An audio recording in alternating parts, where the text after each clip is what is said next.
The 13th. I called it right away. Windows open right now, and I got this fan going.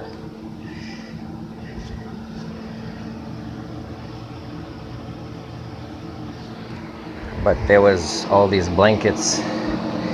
It seems, I think a lot of liquid like water. This would hold for a long time, but hot pee in this type of pee is it goes through pretty quick, a lot of layers.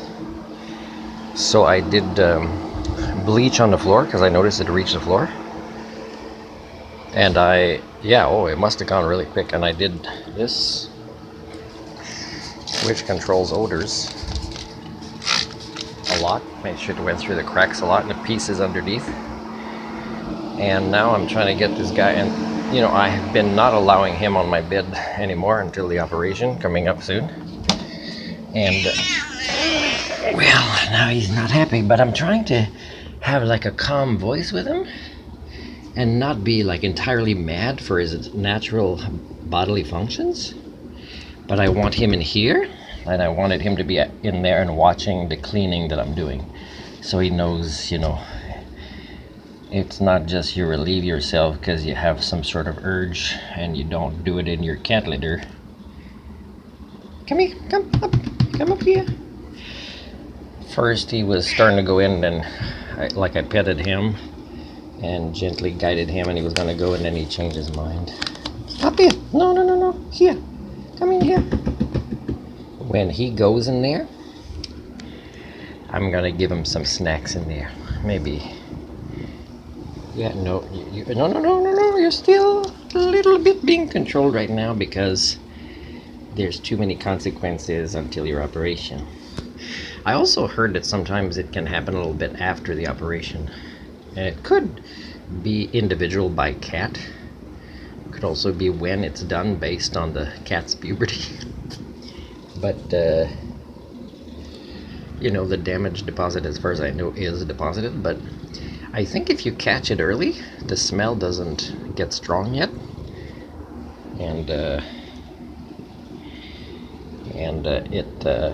He's bored. Today's bored all day, and I'm trying to get him to play, as you can see from the other videos, but it's not his fault. But like I notice he's not moving. Like Maverick, he's not sitting on his bed part where I opened a window for him to look outside when I'm watching a movie where it's so dark inside that he can see better outside, and he just wasn't there.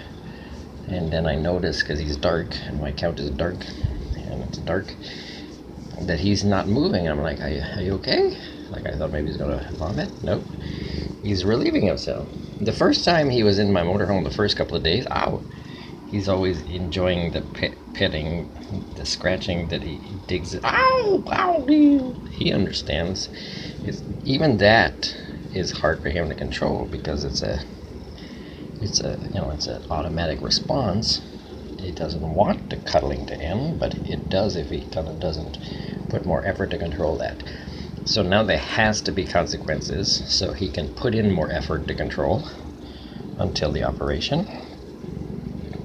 And what I'm going to do is on the train, in case it happens, because even when he's scared it might happen, is I'm going to have a few plastic bags and a few spare blankets. So if it happens, if he poops or pees,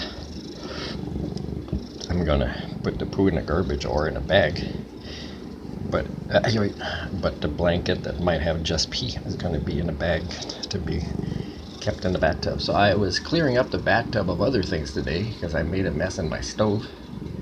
I thought I was going to take a bath. I didn't take a bath or shower yesterday. But I will take a quick shower, and then I'll leave all these blankets and carpet that I just finished washing to soak for a long time.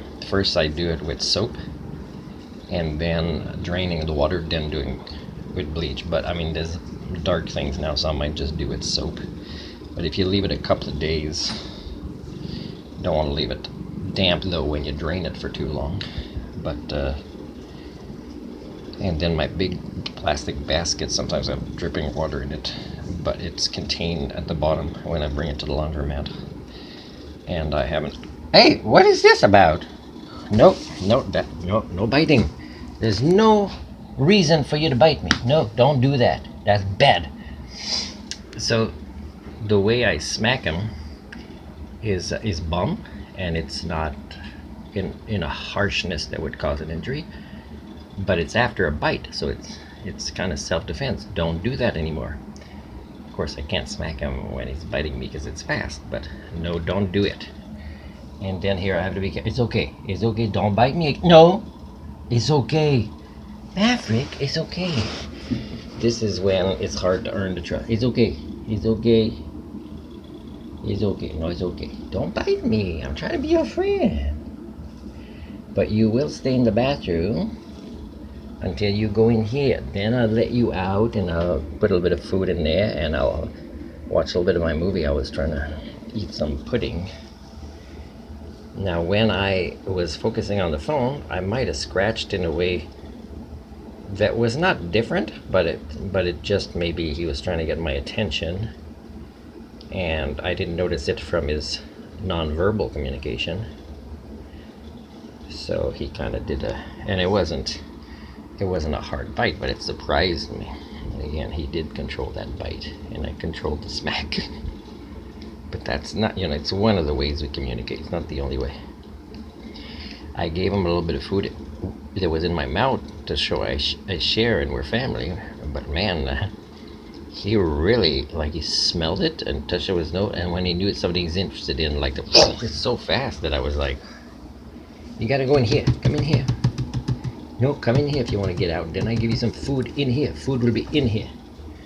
And then you take a break. What I'm gonna do is I might have to kind of keep him there a lot of the time now, because it'd be easier to clean that bucket and that bag.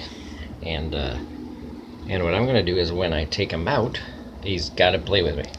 He's got to exercise. He's got to do some fun things. And don't you bite me there. That's where you bit me before. Be careful.